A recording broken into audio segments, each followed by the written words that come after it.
The NBA Gambling Podcast on the Sports Gambling Podcast Network is brought to you by Kalshi, making real money predicting sports. Kalshi is available in all 50 states, and you get $20 free with promo code SGPN. That's Kalshi, promo code SGPN. All right, welcome back to another edition of the NBA Gambling Podcast on the Sports Gambling Podcast Network. No me, no the voice, no the eye. It's me, really real. I'm feeling real. Terrell Furman Jr. here at your service.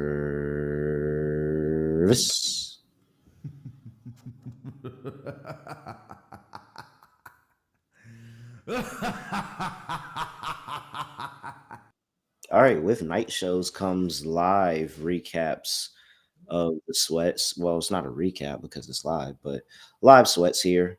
I have my lock, Utah, plus 11.5. Scott, how surprised are you to hear that my lock was Utah plus 11.5? I'm not that surprised. They're up one at halftime. So we'll see how they do. 59-58, Utah Jazz up one at home. We'll see if they'll be able to hold off the Minnesota Timberwolves. And for my dog, San Antonio Spurs, plus 140 on the money line. They're currently up 90-76 on the Houston Rockets on the road in the third quarter. Let's see how that closes out. However, I must say, I'm really, really, really, really kicking myself for not locking up the Bulls. I mean, that was the freest money all night. Really, really kicking myself not locking up the Bulls. I could have locked up Phoenix as well, honestly, and had two winners just out the way right here because, I mean, belt to ass, the Chicago Bulls put on the Los Angeles Clippers. And don't look down. Chicago Bulls, one game from 500. Inevitable. Scott Studio Reichel. Scott, what's going on? Scotty, beat me up. Surprise.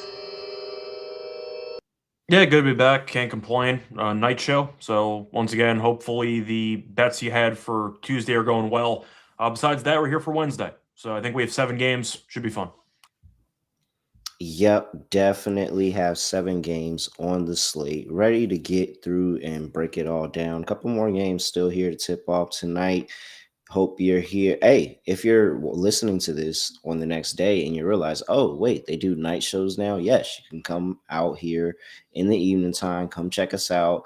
Probably going to be, a few hours before the college experience stream that's going to last you all the way the rest of the night. So we're like the pregame. We could be like the pregame show for the college experience here.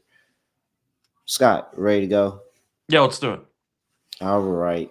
Well, before we get to the first game, though, I want to make sure I tell everybody that, hey, go tap into the merch store. New year, new gear. And it's a whole bunch of new items over there in the SGPN merch store. Head over there, get it right now, 10% off everything in that merch store. Promo code 2026, that is 2026. And you can go in there and grab a whole bunch of items from that merch store. That's store.sportsgamblingpodcast.com to get to that merch store. All right. Let's see here. First game up. Cleveland Cavaliers on the road. Going to play the Charlotte Hornets. Cleveland's laying 2.5. Wow. 236.5 is the total. Well, let me see what I can pull up here for an injury report for these two teams. Let's see. I think I saw Sam Merrill's out. I saw that crawl across my ticker earlier. I'm pretty sure that's the case here. Injury report, Cleveland Cavaliers. Oh, look at that. Sam Merrill out. Hand injury. Jarius Garland's out with the toe. Max Strus. And then we got Salon is questionable. The Achilles. Simpson's out. Plumlee's out for the Charlotte Hornets. Well, looky where the Cavs have fallen. Only laying 2.5 with Charlotte on the road. I would have expected more from them, even in this lowly state that they're in, Scott. Yeah, I mean, I get it. I mean, you're looking at a Cleveland team that, besides the comeback win where Tyson had 39 points on Friday night, they haven't Shout out really to done Tyson. anything. I mean, what do you think? Because I mean, right now this team doesn't look very good. I actually respect the books for realizing, yes, this Cleveland team's not good, and we're not going to just blindly lay a bunch of points with them anymore. They've been horrible ATS all year, 15-29, 10-24 as a favorite. Like that, 10-24 as a favorite. Oh, I mean, so now they make take it. Cleveland. Now they make us question it because now it's basically who's winning the game.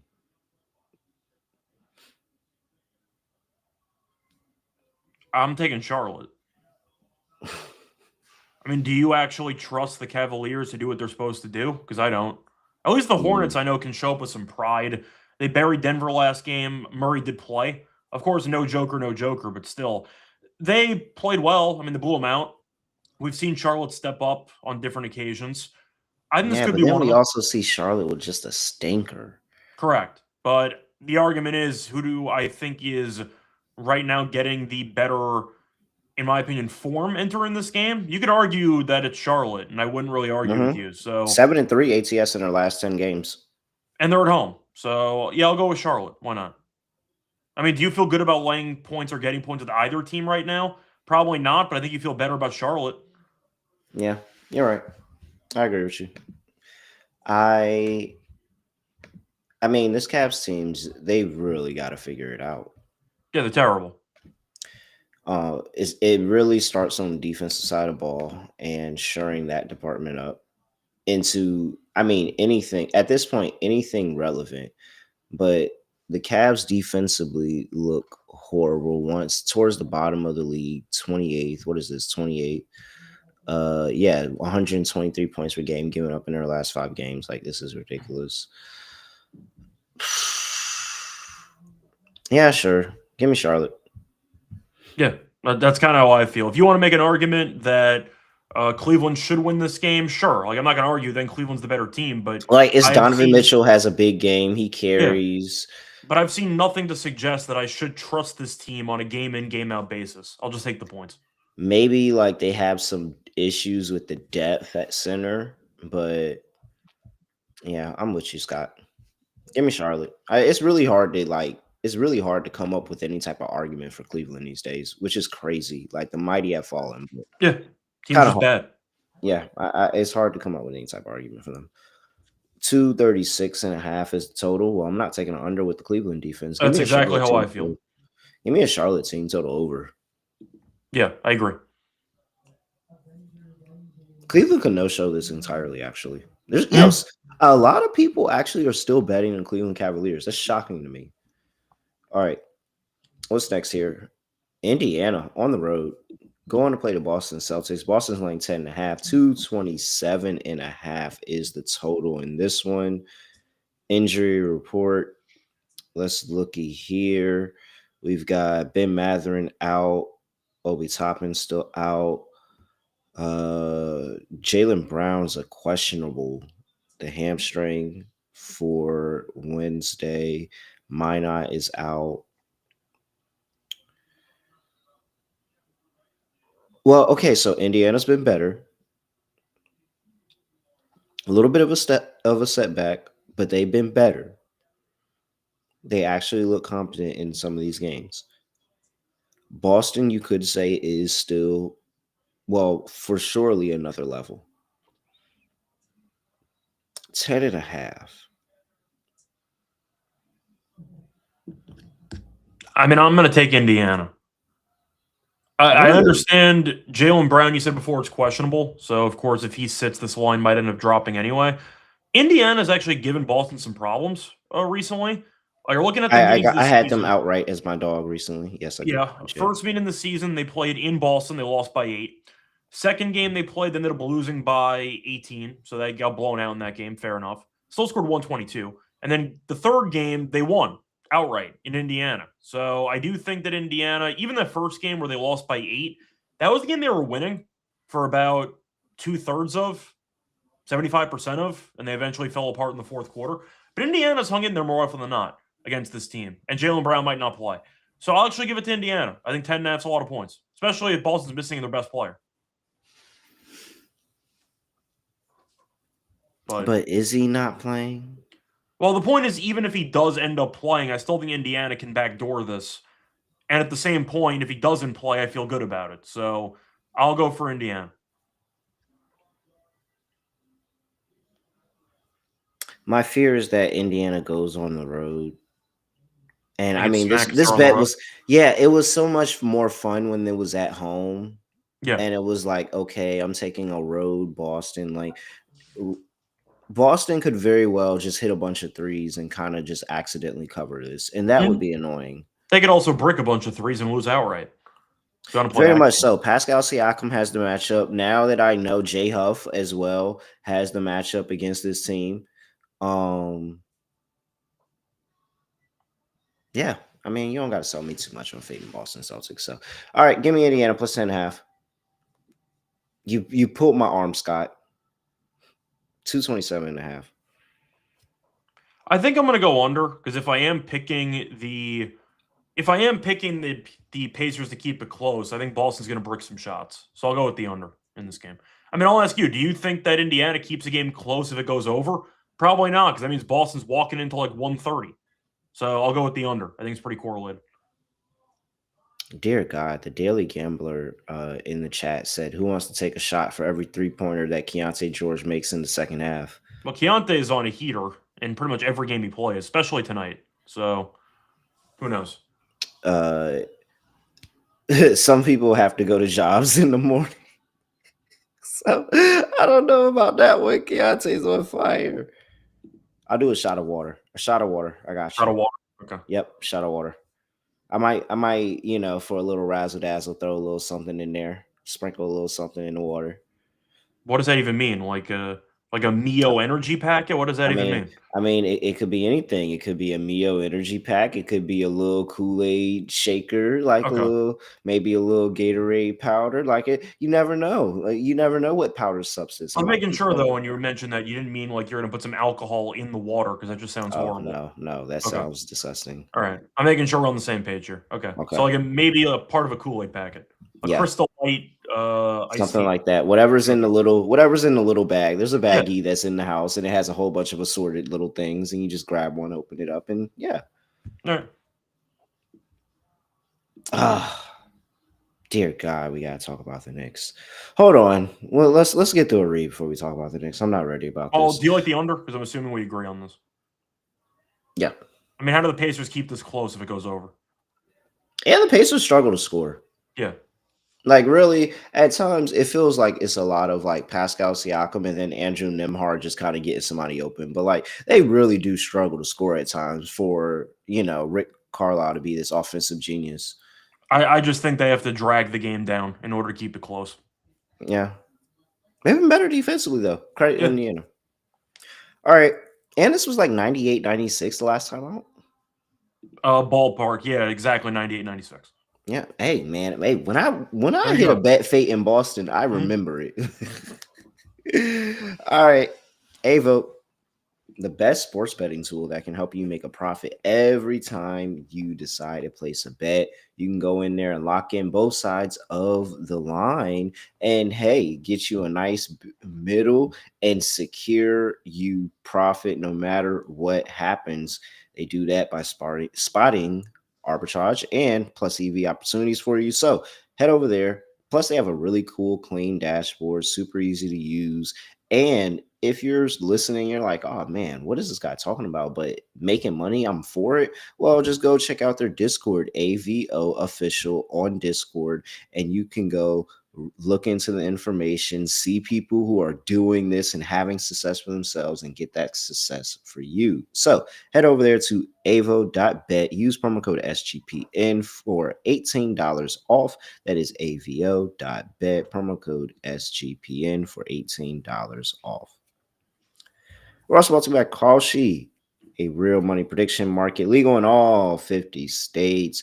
You can trade tons of markets in Kalshi using the NFL, college football, college basketball, NBA, all of that. And they have first touchdown props too. Head over there. They got politics, entertainment, weather. Hey, there's about to be some horrible snow on the East Coast. Mm-hmm. Oh, Scott, did you see that? Is it going to be bad for y'all? Yeah, it's not good. Dude, what? I am not looking forward to this at all. And I mean, I should have gotten ahead of it on Kalshi.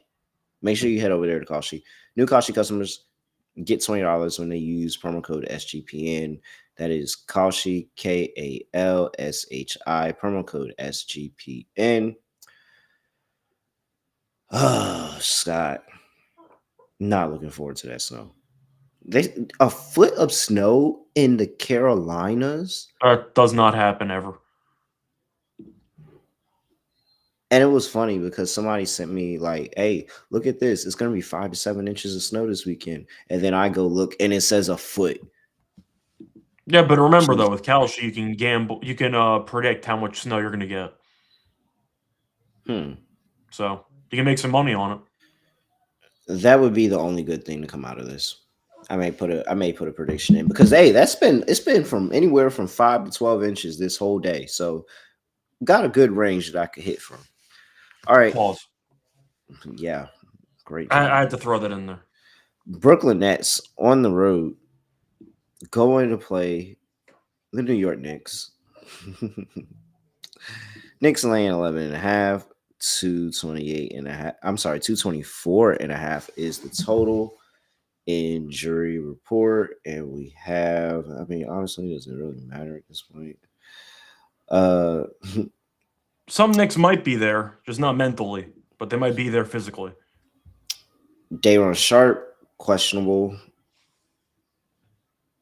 And then, yeah, that's it. There's no injury report here for the New York Knicks. Okay, so the Knicks had a players-only meeting called by Jalen Brunson. Somebody had to do it. What was it? 7 of the last 9 they lost? I think it's 9 of the last 11. Whoa. I don't remember. It's one of the two. Oh my god! It's just I thought this season was gonna be different. I have to look it up, but I want to say it's 9 of the last 11. Oh, Yeah, everybody it's everybody got out the way. There was injuries, and you're not happy about injuries, but you take what you get. You got to play the teams in front of you. Everybody moved out the way. Philly got Paul George, and Paul George just keeps sucking and tanking Philly, and like, and then everything aligns. Everything aligns. Tibbs gets out the way. They start playing the bench. I'm really starting to get excited. Yeah, he won the NBA Cup. And then Cat just sucks. He's shooting the worst percentage for his entire career right now. And by a large margin. Like 2 percentage points worse than he's ever done. What big man is shooting 46%? It's not good. Not to mention the fact defensively, he was second team All NBA, well deserved last year. Second team All NBA. And so I'm sitting here and I'm thinking, man, I don't need Cat to be this all world other player. But if you're telling me you can be a second, even a third team All NBA guy, with that, plus your lack of defense that we can coach around and we can get around, this team has proven to be sweet, even though you and Jalen don't do shit. You're telling me that you have decided to not be good at all on the offensive side of the ball. I mean, there's no hope for the Knicks while Cat is playing like this, because Jalen Brunson can only get us so far. Only get us. There is nobody I have more faith in the playoffs right now than Jalen Brunson. But my God, he can't do it alone. I guess this is the question I want to ask you, though, because we know that the Knicks have owned the Nets. They've beaten them in every meeting for the last, 3 years at this point.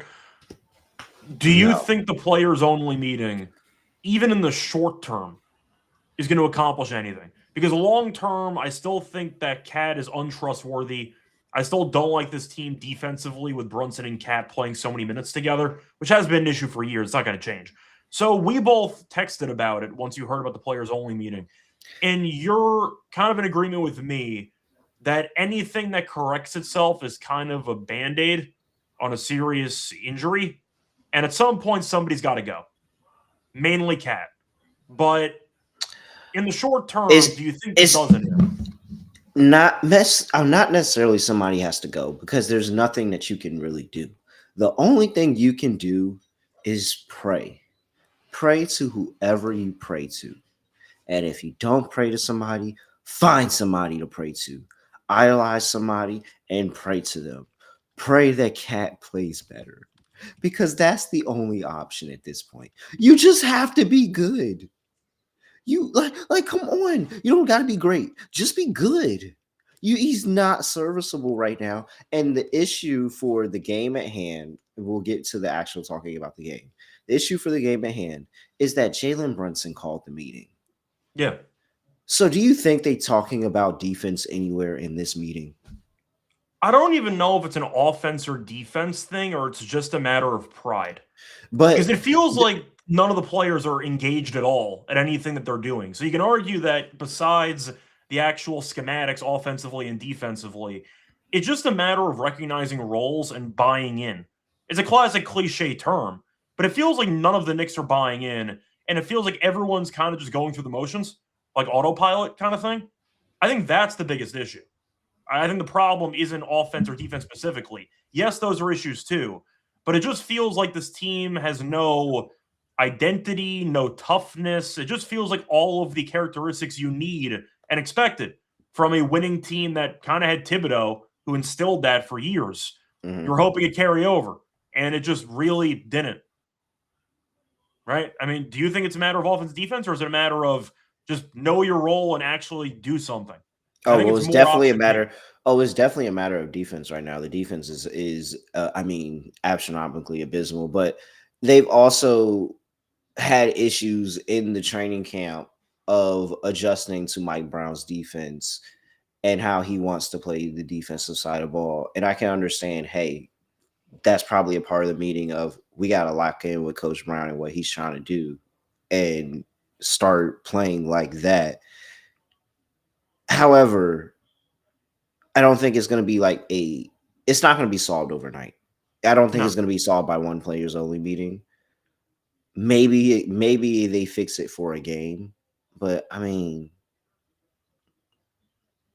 long term, the issue is pretty simple, and we talked about it via text message. We don't think Cat can be the second best player on a title team. Yeah, but we know they're not winning a title. Yeah, they're not. We just agreed on it because Cat. That was never. But even Cat playing at the level he was playing last year, the Knicks were never winning a title. Correct. The point because I didn't believe that they would beat majority of teams out the West. Yes, but the team that we all expect that will come out of the West, the Knicks aren't beating them. Correct. But, I mean, you said it yourself. Your goal this season was a fun finals run. Yep. Probably get smacked by OKC, but at least make the finals. Yep. And you could argue if the Knicks played as well as they did last year with how bad the East is, the path is right there. Except Cat's regressed offensively. He still stinks defensively. Brunson, we know, is never going to be a good defender. It's not his fault. Genetics. It is what it is. Mm-hmm. And you're looking at Hart, you're looking at Bridges and Anunoby. Anunoby forgot how to shoot, which is a whole separate concern we haven't even talked about yet. But I have faith in that. No, I know. I'm just saying. I'm sure that'll course correct. I'm just going to I have to mention that as a footnote because that has been an issue on the side offensively too. Is Anunoby's shot just has not been falling at all for the last couple of weeks. It just feels like this team is, I don't want to say checked out, but there are signs that this team is starting to check out. And for the record, I don't know if you agree with me or not. Do you think Mike Brown's a good coach? Because I have never really seen it was. I've never been I'm not at this point. I feel like I am not anti Mike Brown, but I am definitely not pro Mike Brown at all. It's just he just kind of, you get what you get with him, and it was just I'm glad it's not Tibbs anymore. I'm just glad it's not Tibbs anymore. And it's okay, maybe I can sell myself on Mike Brown. But what is Mike Brown telling Cat? Please, somebody get me a bug in the room of when Mike Brown and Cat have to really talk about what Cat performance looks like right now. What is Mike Brown literally saying to Cat? This is not little freaking Keegan Murray just getting into the league that you're like, all right, Keegan, I'm gonna get on you. I'm gonna get on you, Keegan. Like, come on now. What are you tell Cat to play better? Yeah. Well, it's a mix of two things. One is the coach has to hold the players accountable. Two is that Cat's been in the league for a long time.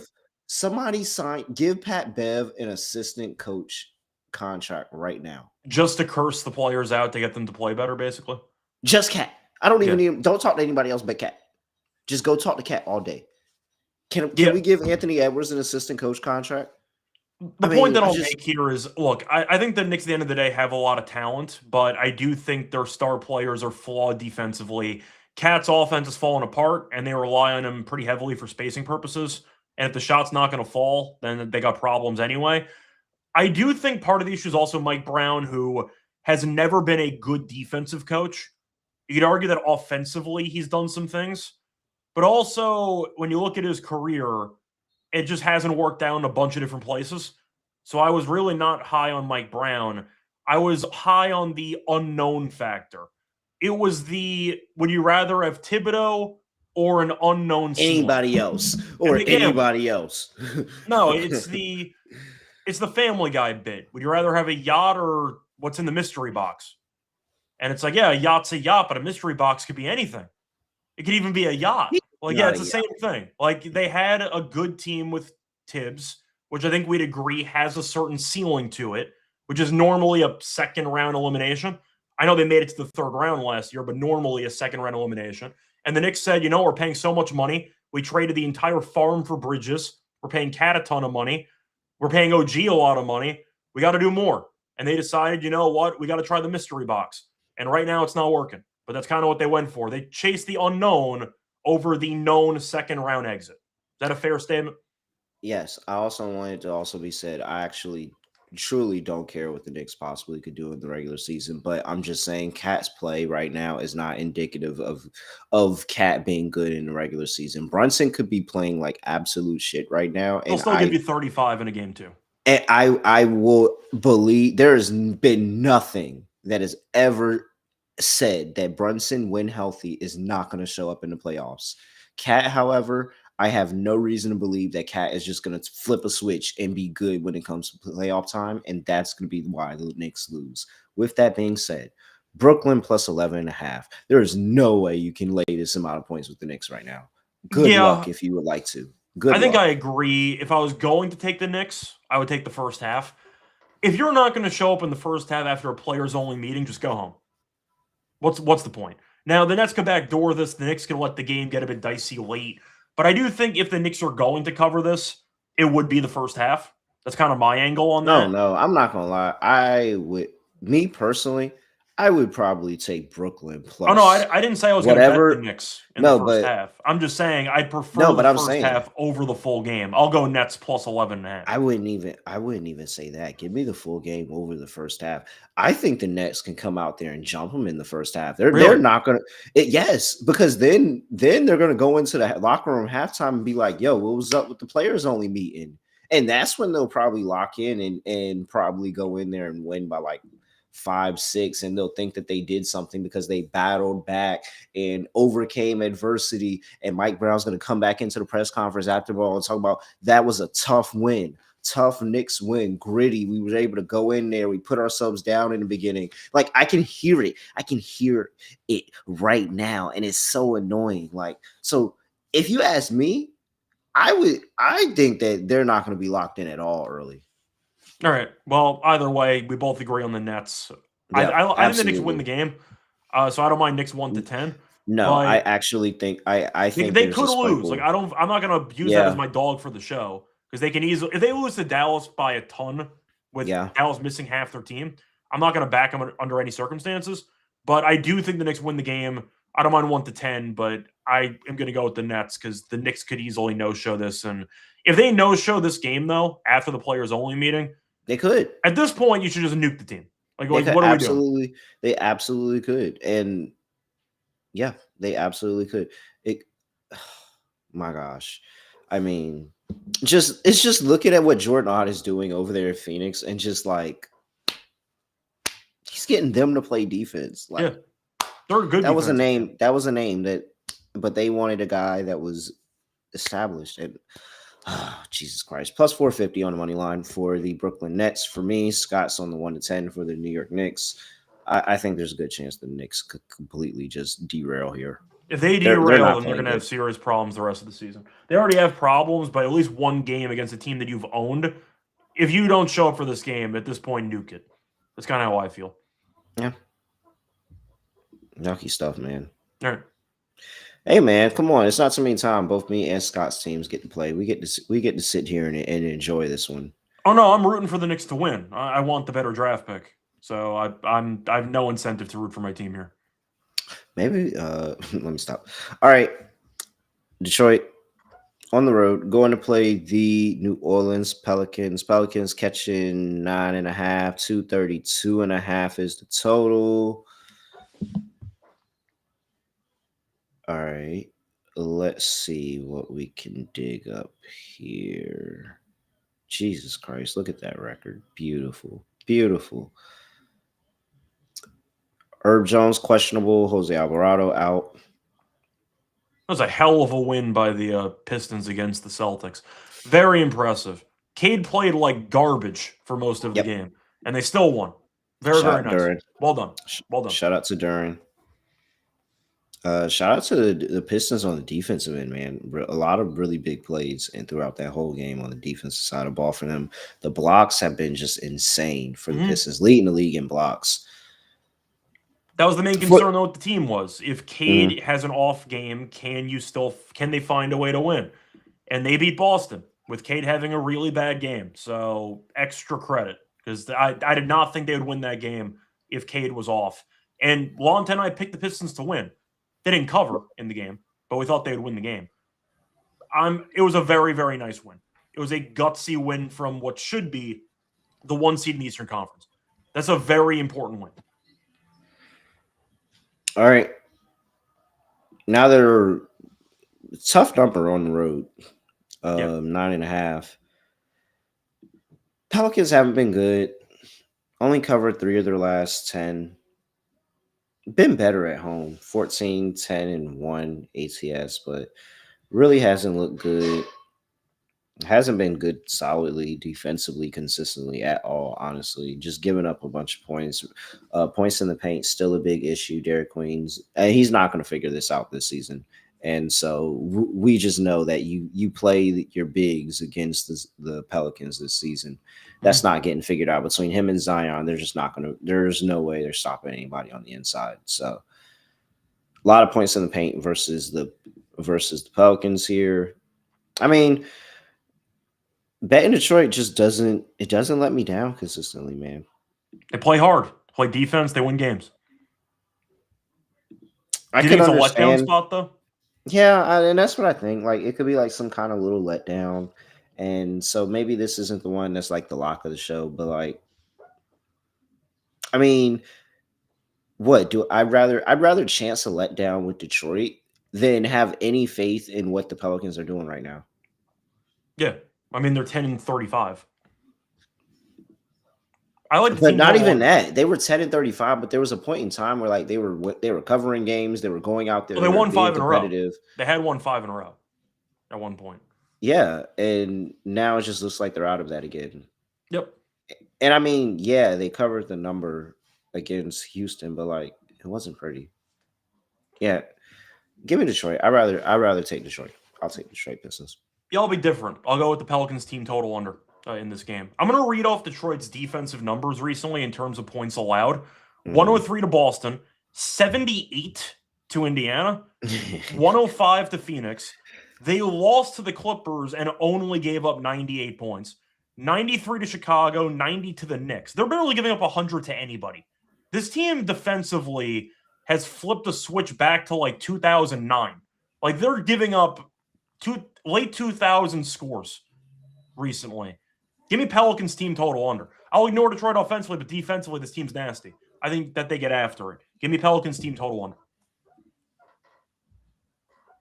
Love it. Yeah, I'll take it under for sure.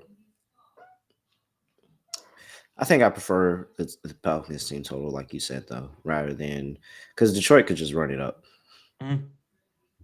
especially after Cade had a stinker. That's kind of my point. I'll ignore the Pelicans' defense entirely. I'll back Detroit's defense to show up.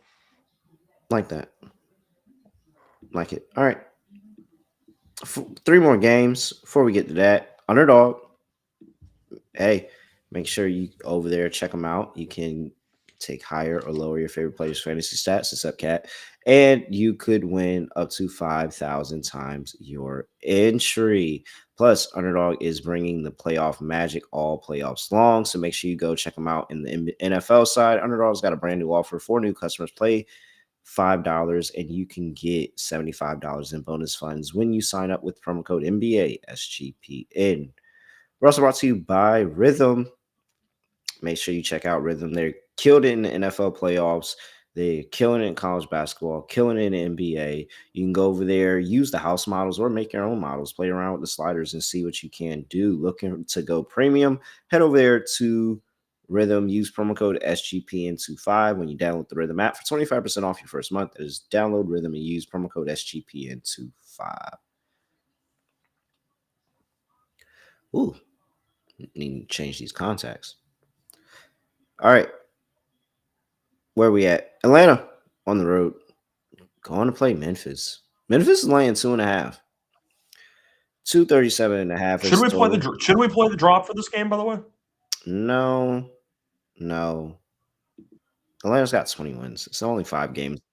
I know, but watching Atlanta post trade, I have to. I mean, I told you, CJ. Yes, that was my concern. Like CJ being on the team and also tanking the team. Like, just don't play him. I think watching CJ play for the Atlanta Hawks right now, like even in the games where he has a quote unquote good game, it's not pretty. Mm-hmm. Like, I think you're. Oh, it's a complete. I think disaster. You're more well suited if you just make him a healthy scratch each night right now. It's a disaster. I mean, there's nothing else to add. He's been absolutely horrific. Now, you could also argue with Atlanta that I also, for the record, love the argument, which is now that Atlanta's bad, people are going, they shouldn't have traded Trey. I'm like, what does that have to do with They had a better record. Trey was one, not they had playing. A better record with Two, you solely traded him as a salary dump, so you didn't have to pay him the extension. This has nothing to do with Trae Young. Trae Young wasn't even playing. They traded him because they didn't want to pay him the extension and the option he's going to pick up for $46 million next season. That's why they traded him. So McCollum stinks. We know this. But at the same point, I don't think that they should regret the trade. That's based on long-term stuff. Going back to Atlanta right now, this team stinks. Mm-hmm. At least Memphis, I've seen some effort for. Orlando, they came back in the first game overseas where they trailed by like 20. Second game, they lost. My bad. They blew a 20-point lead in the first game. Then they won the second game. So they actually outplayed Orlando for about 6 of the 8 quarters overseas. I think they at least have an identity. They play tough. Atlanta can't guard anybody. CJ stealing shots from other people. Jalen and CJ look like a mess together. I can't back Atlanta right now. I'll go for Memphis. Do you want to make any case for Atlanta? Yeah, I'm actually taking Atlanta here. Yeah, okay. Absolutely. I didn't see that. No, absolutely. One, Memphis just getting back from overseas. No way I'm taking them in the first game overseas. That was Sunday. This is Wednesday, Scott. You just got back 2 days, and they were over there for a minute because they were in Germany and then they went to England. So they weren't even in the same country. Yeah, so no, too much travel for the Memphis Grizzlies right there. So I already X'd them off because of that. I understand Atlanta's not playing well, but at least they're not going up against a team that is physical and big on the inside. Like they have Jaren Jackson Jr. and maybe Santi Aldama, who is questionable for the game. By the way, for the rest of the injury report, Ricochet is not playing and Porzingis is not playing. So, like, at least they're not going up there and they're going up against some large, big behemoths that are going to dominate them on the glass. Okongwu should have a pretty good game in this game. I actually would look at some Okongwu stuff here. I think that he can go out there and have a really good day on the glass, be dominant, grab some offensive rebounds. Like, this is when the Hawks begin to start to find themselves when they're completely out of it. and you're like, oh yeah, this Hawks team is just done and they're dead, and then they find a way to resurge themselves, and it's probably going to be on the back of Jalen Johnson. I know Memphis is still flawed, and I'm not going to let the overseas bit kind of change that from me. I get it. It was a very good performance. They probably should have won both games, but no, too much travel, and they're not good enough team and not coached well enough for me to believe that they're going to bounce back from this. So, yeah, give me the Atlanta Hawks plus 2.5 money line as well. I think they take advantage of a team getting back from a overseas trip. I personally have no interest in backing Atlanta without Porzingis in the lineup because he's massive to their defense. When he's out, the defense is pretty ugly, and CJ's a lost cause. So, yeah, I'll just go with Memphis, but it's not a fun game. I offered to play the drop, so both teams are not very good, but at least Memphis has shown me something lately. Atlanta's shown me nothing at all. So they had a comeback in the fourth quarter against Milwaukee, who stinks, by the way. They're getting blown out on MLK Day. And then they made a massive comeback, and CJ fumbled the ball and attempted a fadeaway over 3 people. So that kind of sums up the CJ experience right now in Atlanta. I'm good. I'll go with Memphis. Yeah, man, CJ really sucks. But at least Daniels is healthy. Mikal Alexander's Walker healthy. He's back on the bench, not playing extended minutes. We just got to find a way to take advantage of the non-CJ McCollum minutes. So let's go Atlanta. I want to ask you a quick question about CJ. If you had to power rank which CJ is better, CJ on Atlanta or Players Association head CJ McCollum? Because you can argue that CJ McCollum's responsible for the apron system that we have right now. Yeah. Is that worse and it's than Atlanta? It's like CJ, CJ talks a lot. He gets on podcasts and he speaks a lot. And he's never discredited that this is his fault. No. This has been widely talked about, and there's never been any mention of discredit. I don't know. That Players Association CJ might be all-time bad. That's why I respect Chris Paul. Chris Paul was head of the Players Association for a long time, and nobody said anything about that. They didn't like Chris Paul for other reasons, but for the Players Association, they were cool. He was handling business. Job. Yeah, CJ took over, and the league immediately fell apart, or I should say, pivoted extremely at the expense of the players. So what a collapse! You could argue that it's neck and neck between CJ Atlanta and CJ Players Association head. It's ugly. I'll put it that way. That's how bad he's been for the last couple of games with Atlanta. What a collapse! So annoying. Yep. Houston he used to be good on Portland. Houston's not the team that I gotta start. I gotta, and I also be thinking too after the fact. The Spurs are so much better in the first half than they are in the second half. Oh, they completely unraveled in the fourth. No, but this happens multiple. They have 12 points. Happens multiple times with them. It's pretty annoying. They have 12 points in the entire fourth quarter right now. This is really annoying. 12. All right. Did we get everything there? Over, of course. Just we don't even have to go into that. Let's get to OKC. I'm playing the Milwaukee Bucks. OKC's laying 9.5. Total is at 226.5. I have 26.5. Okay. Yep. Injury report, and we have Isaiah Hartenstein's not playing. I know that.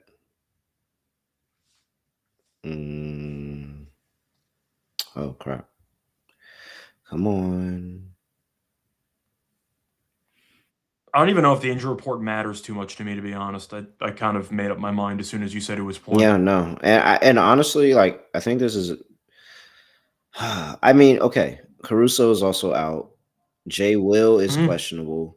Like I said, Hartenstein's out. And J Dub is also out for an extended period of time with a hamstring injury now. And then Miles Turner is questionable. Kevin Porter Jr. is questionable. Yeah. So, okay. Milwaukee's so bad. Very, very bad. The thing that I can at least hang my hat on with OKC recently is that you have the 20-point win against San Antonio, Houston, and 30-point win against Cleveland. People haven't been talking about it because it's more fun to talk about OKC when they're sucking. But OKC has fully picked it back up again, even with the injuries. They And look so really good look again. at their last 5 games. You have the 2 20-point wins and a 30-point win. And then the only other 2 games that were not that close were both against Miami, where guess what? Miami is a dog. So like, I mean, where is it? This is very, very clearly we're all over OKC here. I mean, the 9.5 is way too short. Way too short for a Bucks team that's not even good. Like maybe if this team was actually like good and had some pride in them, they're not good. They get destroyed. They just lost to Minnesota by 30 at home. Without Ant or Gobert. Yeah.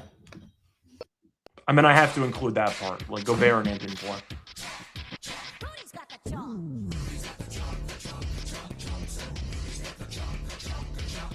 Like, what do you mean? What do you mean? This team's horrible.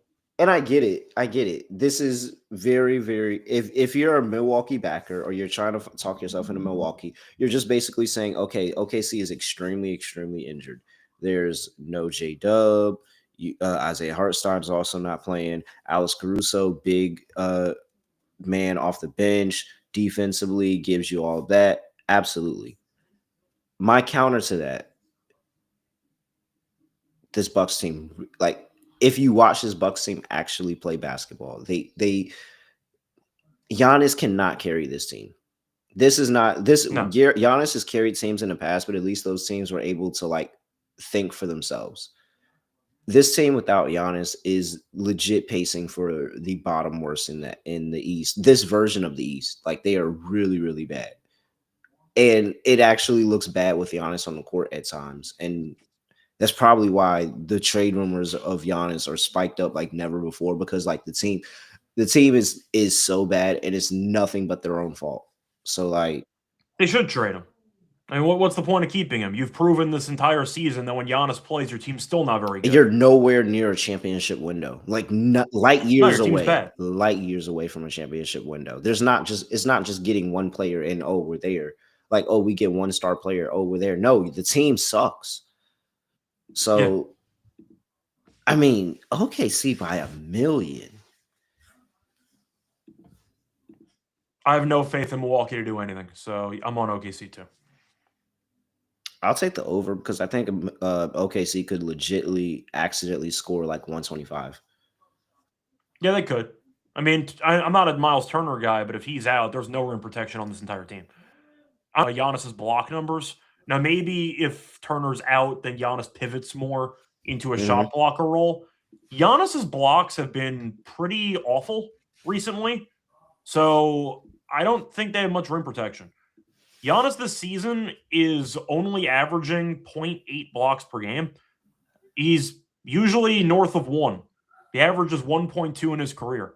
So the block numbers are down, and Turner, the one thing he's good at is blocking shots.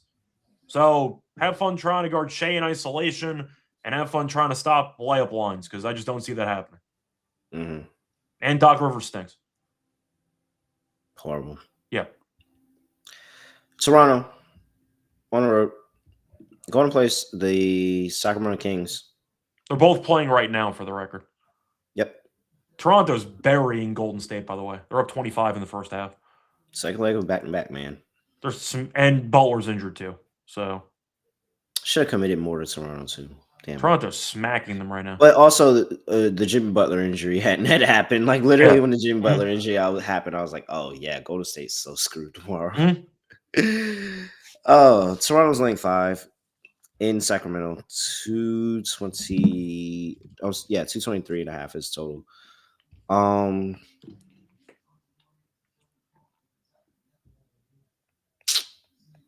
By the way, I pulled it up. Sacramento on a back-to-back, 2-5 ATS. Toronto on a back-to-back, 2-6 ATS. So you get nothing from that information. But they're both really bad on back-to-backs. Damn, Toronto's played a bunch of games recently. Yep. Honestly, Kings have too. Actually, is that it's actually scheduling these past few games. A few weeks. I mean, this is where it's hard because, like, what are they going to do with Colin Murray Boyle? I think that would make me feel a little bit better about laying a number with Toronto on the road, because I just want to know what level of defense that I'm going to get, like what level of defensive effort that I'm going to get from Toronto in this one. But also, I mean, the Kings just be struggling to score just to struggle to score sometimes. Mm. So I think I like an under regardless. Yeah, just give me Toronto. You know I hate the Kings. It is a very tricky spot. I mean, luckily for Toronto, they're going to be in California already, so there is really not much travel going on because they're, of course, playing right now in Golden State. I think I'll go Toronto. I don't feel great about it, but I know Toronto can play some defense. Sacramento's been playing better lately, but I still think Toronto's the better team. So I'll go Toronto, but I'm not going to bet this game. I have no interest at all. Maybe the under on a back-to-back for both teams, but I'm good. My fear is that Toronto just has this like inept ability. Oh, Toronto 1-10 actually sounds pretty good. Toronto has this inept ability to continue to play really, really tight games for no reason. Like with everybody, what good or bad, doesn't matter. You want to play a close game? Sure, let's do that with Toronto. Next thing you know is Toronto wins by 3 or Toronto loses by 2. Like 9-16 as a favorite for Toronto. Yikes. Yeah. Get you that 1-10 angle if you want to play Toronto. I'm almost. I don't think Toronto blows them out. Like I think Toronto plays with their food just enough, because I do think Toronto is the better team. I think they play with their food just enough where the Kings reasonably think they have a chance to win the game, and then Toronto just wins. I can get behind that. All right. Lock, underdog. Lock.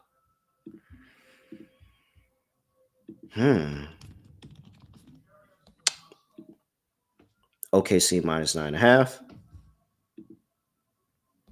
Yeah, I really don't care about the injury report.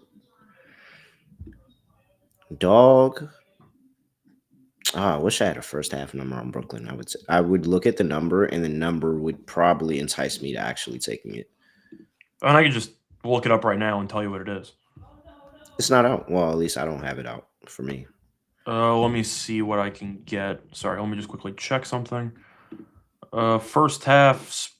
I don't see the money line. Sorry, I only see the half. I see 6.5 as a first half spread. Oh my gosh, that's juicy. So whatever the money line is, it's gonna reach the criteria, obviously, but I don't have the exact number. Yeah, that's all right.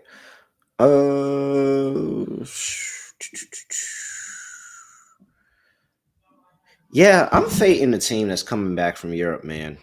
And I understand the Hawks look bad, but let me try to get a better number than +120 on the Hawks. But I don't think that Memphis is honestly make me feel good about anything. They haven't been playing it well at home this season either. Jaren Jackson Jr. refuses to rebound the basketball or stop fouling at all whatsoever. And sometimes they just rely on Ja too much. And I get Ja starting to pick it back up, but like it's not enough. So give me the Atlanta Hawks to finally get right. They get off the slide and they get back in the win column. Jesus Christ. I cannot.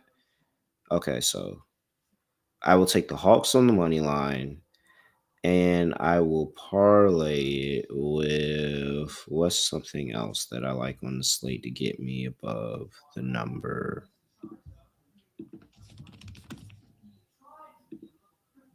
Oh, boom. Just give me Detroit on the money line. Quick, easy. Don't have to worry about no funny games. And I'm pretty sure that whatever letdown, they'll still find a way to win the game. And I get +175. So Detroit money line and Hawks money line. But of course, this is really dependent on the Hawks. All right. So for my lock on the show, I'm just going to go back to what I said earlier with the team total. Give me the Pelicans team total under 111.5 at -115. Detroit's allowed less than 111 points in 7 straight games. So defensively, they've been going crazy. I mean, the last couple of games, 103 to Boston, 78 to Indiana. Phoenix is a playoff team, 105 Clippers 98, Chicago 93, Knicks 90. Like they don't allow 100 to half these damn teams. Good enough for me. I think there was a good defensive game plan here. Give me the Pistons to shut down this Pelicans offense. Pelicans team total under 111.5 as my lock. And for my dog, I'm going to go back to the first game that we talked about. Give me Charlotte money line with the over 236.5 plus 269. All right. Do we have any? Let's see if there's anything available on Underdog. There might be a little bit, but probably not much. Yeah, we got a little bit. Okay, so let's see what we can craft up here. Oh wait, hold on. Oh yeah, okay, there we go.